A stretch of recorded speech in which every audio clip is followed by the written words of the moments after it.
எனக்குங்க பாவக்காய் வச்சு டேஸ்ட்டாகவும் அண்ட் சிம்பிளாகவும் செய்கிற மாதிரி ஒரு ரெசிபி சொல்ல போகிறேன். நோட் பண்ணி வச்சுக்கோங்க. இதுக்கு தேவையான பொருள் இந்த 4 மட்டும்தான். இதே மாதிரி பொடியை நறுக்கி வச்சுக்கோங்க. நான் 2 டேபிள் ஸ்பூன் கடலெண்ணெய் எடுத்திருக்கேன். எண்ணெய் சூடானதும் கடுகு போட்டுக்கலாம்.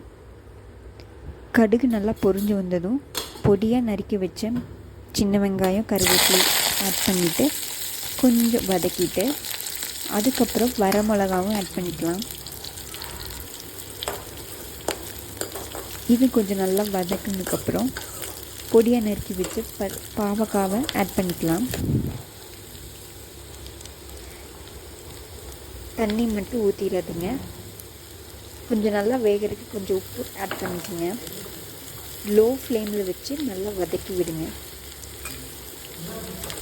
கொஞ்சம் வதங்குறதுக்கு லேட் ஆகும். பாவக்காய் கொஞ்சம் பத்தாத மாதிரி இந்த மாதிரி கிளறி விட்டுட்டே இருக்கணும்.